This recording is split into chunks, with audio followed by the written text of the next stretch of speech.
اللعين الرجيم بسم الله الرحمن الرحيم الحمد لله رب العالمين الصلاة والسلام على سيدنا ونبينا وشفيع ذنوبنا وحبيب قلوبنا وطبيب نفوسنا أبا القاسم محمد اللهم صل على محمد وعلى آله الطيبين الطاهرين المعصومين أما بعد فقد قال الله تبارك في كتاب مجيد وفرقانه الحميد بسم الله الرحمن الرحيم يا أبا عبد الله الحسين وعلى الأرواح التي علت بفنائك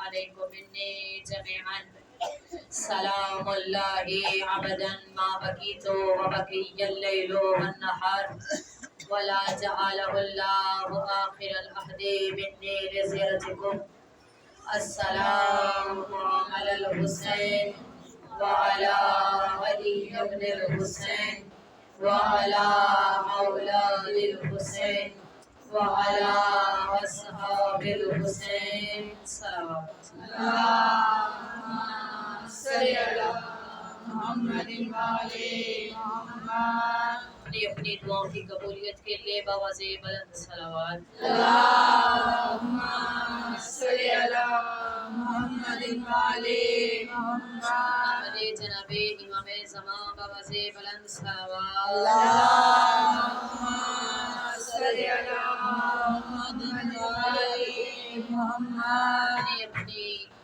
دعاؤں کی قبولیت کے لیے گناہوں کی معافی کے لیے بیماروں کی شفا کے لیے بے روزگاروں کی روزگاری کے لیے بے گھروں کے گھروں کے لیے بے اولادوں کی اولاد کے لیے بے ہدایتوں کی ہدایت کے لیے بے نمازی کو نمازی بنانے کے لیے زیارات ائمہ طاہرین کے لیے بالخصوص زیارت امام وقت کے لیے اپنے آپ کو تیار کرنے کے لیے مولا کے ظہور کے لیے ایک خیبری صلوات پڑھیے اللهم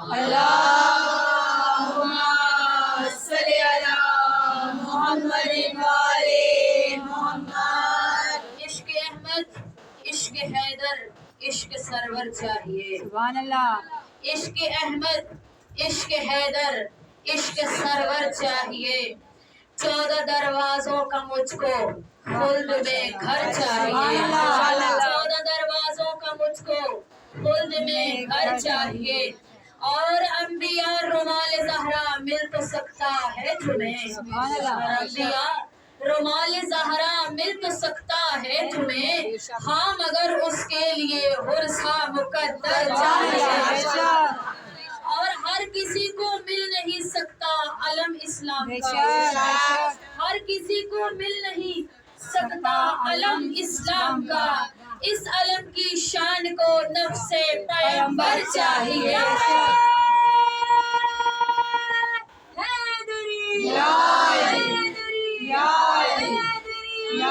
نمبردار پر بلند صلوات اللهم صل على محمد وعلى محمد اور طول سجدے کو دیا اور بولے نبی شبیر سے طول سجدے کو دیا اور بولے نبی شبیر سے اس کے بدلے ایک سجدہ زیر خنجر چاہیے کتنا آسان ہے حصول خلد مجھ سے پوچھئے واہ واہ کتنا آسان ہے حصول خلد مجھ سے پوچھئے آپ کے دل میں ذرا سے حب حیدر چاہیے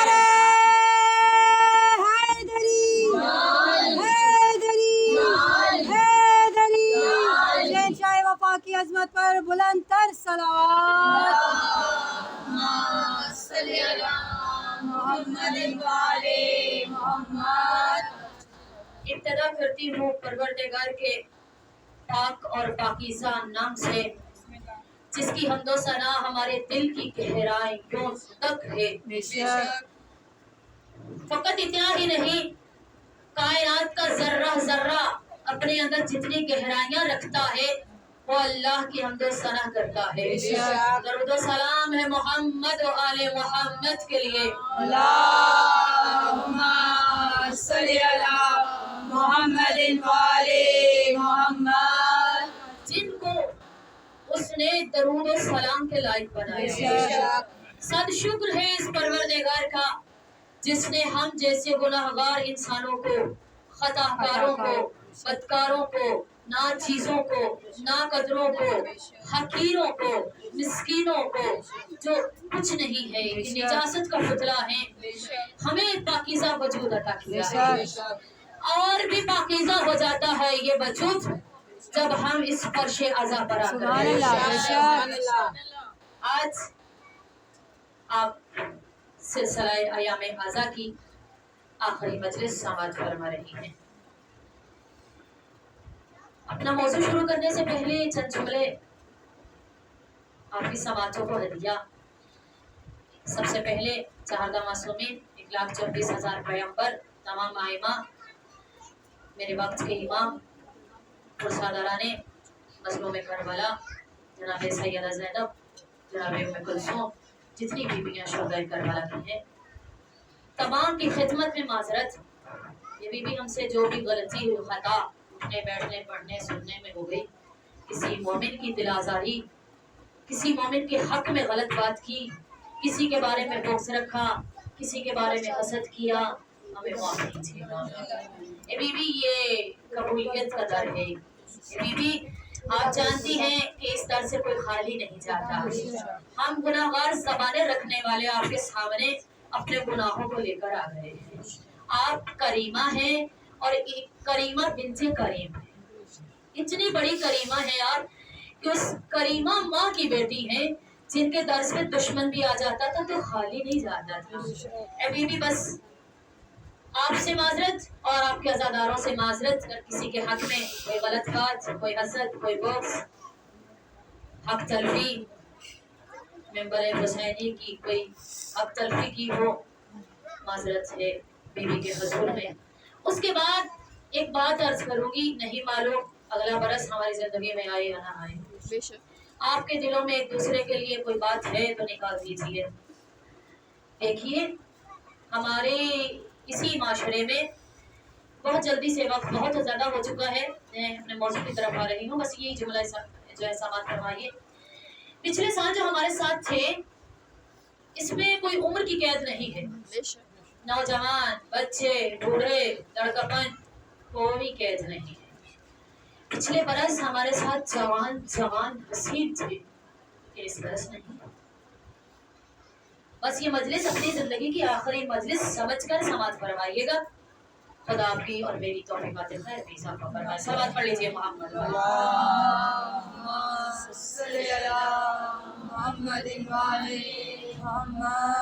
बस बेदार होके बैठिएगा। आज ये मजलिस जो शुरू करने जा रही हूँ, एक वाक़ये से कि मस्जिद नबवी में रसूल बैठे हैं, असहाब का मजमा है। रसूल ने एक सवाल किया है, अपने असहाब से एक सवाल किया है, बेदार हो जाइए। सवाल ये किया कि ऐ मेरे असहाब, आप लोगों की नजर में वो कौन सा एक हर्फ है जिसके बगैर गुफ्तगू करना नामुमकिन है। इंसान गुफ्तगू नहीं कर सकता अगर वो एक हर्फ हमारी जबान में शामिल न हो। तवज्जो है मेरी बहनों? एक दूसरे का जगाने के लिए सवाल पढ़ लीजिए।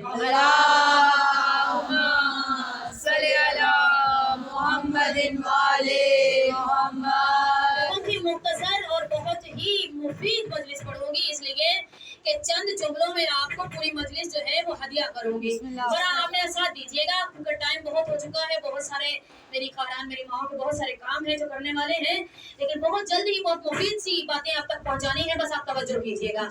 हुजूर ने सवाल किया, रसूल ने सवाल किया कि आपकी नजर में कौन सा ऐसा हर्फ है जो अरबी जबान में है, उर्दू जबान में है, जिसके बगैर गुफ्तगू करना मुमकिन नहीं, महाल है। इंसान गुफ्तगू नहीं कर सकता अगर वो एक हर्फ हमारी ज़बान में शामिल न हो। असहाब सोचने लगे, गौर व फिक्र करने लगे, मशवरे करने लगे। मशवरे के बाद ये तय पाया कि वो एक हर्फ तवज्जो है मेरी बात में?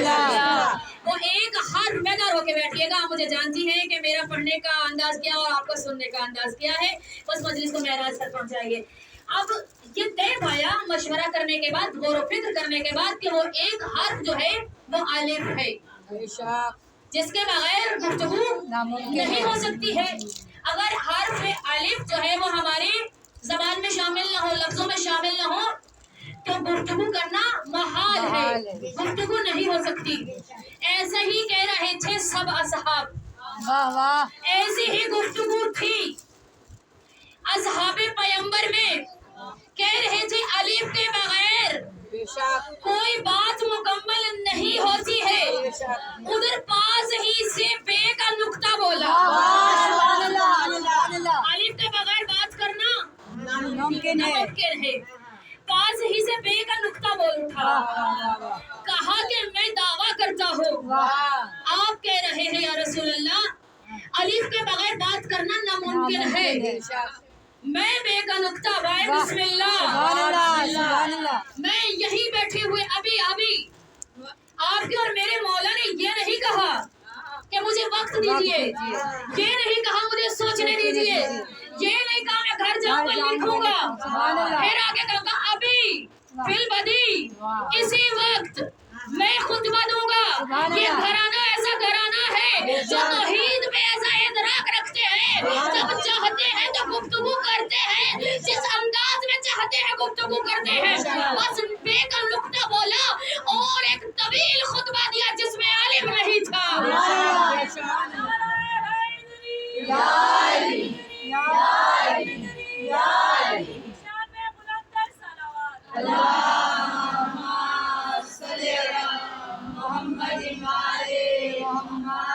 आप जानती हैं इस अलिफ और बे में बहुत ही ज्यादा मुताबिकत पाई जाती है, बहुत दोस्ती है। अगर अलिफ और बे ना हो तो समझ में नहीं आता क्या लिखा है, और अगर अलिफ आपने पढ़ लिया है तो फिर बे आपको पढ़ना पड़ेगा। इसके बगैर गुजारा नहीं है। पहली बात तो ये अलिफ भी ना पढ़िए, और अगर अलिफ पढ़ लिया है तो अब बे आपको पढ़नी पड़ेगी।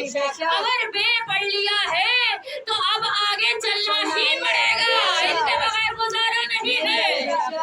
बस उस बे के नुक्ते ने ऐसा खुतबा दिया, लोग हैरान हैं। ये कोई जाकिर पढ़ रहा था, कोई आलिम था। उनकी महफिल में एक मियाँ बीवी बैठे थे जो जिन्होंने मास्टर किया हुआ था अरबी जबान में और उर्दू जबान में। उनका ये क्या बात है कि मौला अली ने ये दावा किया है और खुतबा दिया है। तो खुतबे मौला के बहुत मशहूर है ना, एक अलिफ के बगैर, एक नुक्तों के बगैर। मौला ने खुतबे दिए, बहुत तवील खुतबे नहजुल बलागा में मौजूद हैं। आप जाइए पढ़िए इसको, अरबी जबान में है और अलिफ के बगैर है। बहुत हैरान की बड़ी बात है, आपको अलिफ नजर नहीं आएगा, नुक्ते नजर नहीं आएंगे। अच्छा, उन दोनों मियाँ बीवी ने मशवरा किया कि हम भी जाते हैं और हम भी कोशिश करते हैं कि आखिर हम, जब हमारे मौला ने ये बात कही है तो फिर हम कितनी कोशिश करें कि हम भी अलिफ के बगैर या नुक्तों के बगैर कुछ लिख सकें। डिक्शनरियाँ इकट्ठी की, किताबें इकट्ठी की, मियाँ और बीवी दोनों बैठ गए, सारी रात बैठे रहे, सारी रात बैठे रहे हैं। बहुत बड़ा जुमला है, सारी रात बैठे रहे हैं। सुबह तलू हो गई, लेकिन दोनों में से किसी एक ने भी एक लाइन में खत्म नहीं किया। ये दावा फकत वही कर सकता है जो बाए बिस्मिल्लाह है, वही कर सकता है जो इमाम अल मुत्तकीन है, वही कर सकता है जो अल्लाह का हबीब का वली है, वही कर सकता है जो इमाम अल आबिदीन है, वही कर सकता है जो खतीब मिंबर सलूनी है। कभी को इतना तवील खुतबा दिया आपके और मेरे मौला ने। गैर अलिफ के खुतबा देना नहीं है, लेकिन मेरे मौला ने अपने दावे को पूरा किया। उसी वक्त फिल बदी फौरन बोले और तौहीद को खुतबा दिया। आगे बढ़िए एक कदम, खाने काबा के दीवार पे एक जो है वो अशार लिखे होते थे, बड़े बड़े अशारों के जो है वो जो शायर होते थे उनके शेर लिखे हुए होते थे। जब इस्लाम की और कुफार की आपस में झगड़ा और ये सारी बातें चली तो ये तय पाया, जब उन्होंने बातचीत करनी शुरू की कि ये जो कुरान है जो मोहम्मद पढ़कर सुनाते हैं, ये कोई सहर है, कोई जादूगरी है, ये खुद से बनाते हैं और बताते हैं, और ऐसा दिल पे असर करता है جس کی تلاوت سن لیتے ہیں تو وہ بغیر رہتا ہی نہیں ہے جو ان کے پاس نہ آئے، تو دوڑا چلا آتا ہے. اتنی تاثیر ہے زبان محبت میں اور کلام خدا میں، اتنی بڑی تاثیر ہے. بیدار ہو کے بیٹھیے گا. اچھا یہ طے پایا کہ بڑے بڑے اشعار جو ہے وہ لگے ہوئے ہیں، شعروں کی وہ جو تختیاں ہیں وہ دیوار پہ چپکی ہوئی ہیں، چسپا کی ہوئی ہیں. ایسا ہے کہ کوئی ایسا کام کیا جائے جس کے ذریعے سے قرآن کو معاذاللہ نیچ دکھایا جائے. یہ طے پایا کہ محمد رسول اللہ نے، آپ کے اور میرے نبی نے کہا کہ جاؤ اور جا کر سامت قرآن جیسا کوئی ایک سورہ لے کر آؤ. کوئی ایک سورہ، میں اسی طرف آ رہی ہوں جہاں سے میں نے بات شروع کی ہے. کوئی ایک سورہ سامت قرآن جیسا جو خاموش قرآن ہے، بولتا نہیں ہے، اس جیسا ایک سورہ لے آؤ. پھر خود ہی کہا نہیں ایک نہیں 10 آیتیں لے آؤ. پھر خود ہی کہا نہیں 10 آیتیں بھی بہت بڑی بات ہے، ایسا کرو تم ایک آیت ہی لے آؤ. نہیں لا سکے، یہ ہے سامت قرآن. پھر اللہ نے کہا اس کی دیوار پہ چسپاں کر دو، لگا دو، لٹکا دو. اِنَّا آتَيْنَكَ الْكَوْثَرَ، اِنَّا آتَيْنَكَ الْكَوْثَرَ. سورہ کوثر کو دیوار پہ لٹکایا. اب سب کی اشعار کر دیں. سورہ کوثر قصیدہ ہے جناب سیدہ کا. یہی تو ہم کہتے ہیں کہ جب تم سے سورہ کوثر کا مقابلہ کرنے کی ہمت نہیں ہے تو پھر پائے بسم اللہ کا مقابلہ کیسے کرو گے؟ سورہ کوثر کا مقابلہ کرنے کی ہمت نہیں ہے تم میں. سارے اشعار ایک طرف ہو گئے. اکیلی سورہ کوثر، اکیلی سورہ کوثر ہے جس کی خاتون کا، جس کی عورت کا بنیاد کو کوئی مرد نہیں کر سکتا. جس کی خاتون کا، جس کی عورت کا، جس کی بیوی کا مقابلہ کائنات کے سب مرد مل کے نہیں کر سکتے. اس کے ہاتھ مرد کا مقابلہ ایسے کر سکتے ہو. بس رسول کی محفل میں ایک اور بندہ بیٹھا تھا، کھڑا ہوا اٹھ کے کہا یا رسول اللہ، کتنے مقدر والے تھے وہ لوگ جنہوں نے حضرت آدم کو دیکھا، کتنے مقدر والے تھے جنہوں نے حضرت نوح کو دیکھا، کتنے مقدر والے تھے جنہوں نے ابراہیم کو دیکھا. یوں ایک ایک نبی کا نام لیتا گیا. جناب رسول خدا مسکرائے، مسکرا کے کہا ان سب سے خوش نصیب تو تم ہو. کیا بات، توجہ نہیں کی کچھ؟ بسم اللہ. سب توجہ کیجیے گا. وہ کہہ رہا ہے کہ جناب نوح کی امت کتنی مقدر والی کہ انہوں نے نوح کو دیکھا، آدم کی امت نے آدم کو دیکھا، عیسیٰ کی امت نے عیسیٰ کو دیکھا. یا رسول اللہ وہ کتنے خوش نصیب ہیں. رسول مسکرائے اور مسکرا کے کہا سب سے زیادہ خوش نصیب تم ہو. کیسے؟ کہا ایسے کہ آدم کی امت نے آدم کو ہی دیکھا، نوح کی امت نے فقط نوح کو دیکھا، ابراہیم کی امت نے فقط ابراہیم کو دیکھا، موسیٰ اور عیسیٰ کی امت نے اپنے زمانے کے نبی کو دیکھا. تم کتنے خوش قسمت ہو، ایک ہی وقت میں سارے نبیوں کی صفات کو دیکھ رہے ہو. کتنے خوش نصیب ہو، ایک ہی وقت میں سارے نبیوں کی صفات کو دیکھ رہے ہو. اتنا کہنا تو کہا یا رسول اللہ کیسے؟ کہا سامنے بیٹھا ہے وہ شخص جس میں آدم کا علم بھی ہے، نوح کا علم بھی ہے، ابراہیم کی خلت بھی ہے، یوسف کا حسن بھی ہے، یعقوب کا علم بھی ہے، موسیٰ کا زہد بھی ہے، عیسیٰ کی حیبت بھی ہے. وہ سارے نبیوں کی صفات سمٹ کر سامنے آئے تو علی بنتا ہے.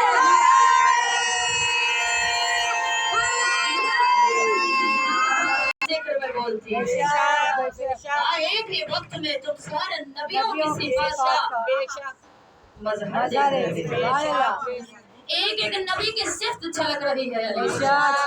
اگر مکمل نبیوں کی صفات ہو کر سامنے آئے تو علی بنتا ہے. کہا اچھا یا رسول اللہ جو نبی ہے سب نبیوں کا ایک ایک معجزہ ہے. حضرت آدم کا معجزہ ہے کہ اللہ نے دعا قبول کی ہے. حضرت نوح کا معجزہ ہے کہ کشتی جو ہے وہ پار لگی ہے. پھر حضرت ابراہیم کا معجزہ ہے کہ آگ گلے گلزار ہو گئی. آخری جملہ ہے، سماعت کیجیے گا اور توجہ کیجیے گا. حضرت ابراہیم کا جو معجزہ ہے وہ یہ ہے کہ آگ گلے گلزار ہو گئی ہے. حضرت موسیٰ کا मोजज़ा ये है कि वो यद बैज़ा रखते थे और हाथ में एक आसा होता था जो अज़हा बन जाता था। हजरत ईसा का मोजज़ा है कि हजरत ईसा मट्टी को लेते थे, हाथ में मसल कर फेंकते थे तो परिंदे बनकर उड़ने लगते थे। सुभान अल्लाह, सुभान अल्लाह। तवज्जो की तालिब हूँ मैं। मैंने कहा है कि सिमट कर सारे नबी इकट्ठे हो जाएं, सबकी सिफात इकट्ठी हो जाएं, अली बनता है माशाअल्लाह। सारे नबियों के मोजज़ात को भी इकट्ठा करो, सारे मोजज़े तुम्हें अली में नजर आएंगे। अली हन्नात के कुरान। सुभान अल्लाह। हजरत मूसा को अल्लाह ने कहा था ना जाकर तबलीग कीजिए फिरौन के दरबार में, तो हजरत मूसा ने कहा था मेरे भाई को मेरे साथ भेज। अली कौन है? ये नाच के कुरान है। अली है ऐसा नाच के कुरान है जिसमें एक एक नबियों के मौजज़े। सबसे आखिरी नबी को ले लीजिए, ईसा परिंदे बनाकर उड़ा देते थे, अली ठोकर मार देते, मुर्दे जिंदा हो जाते थे। ऐसे मौजज़ा रखने वाला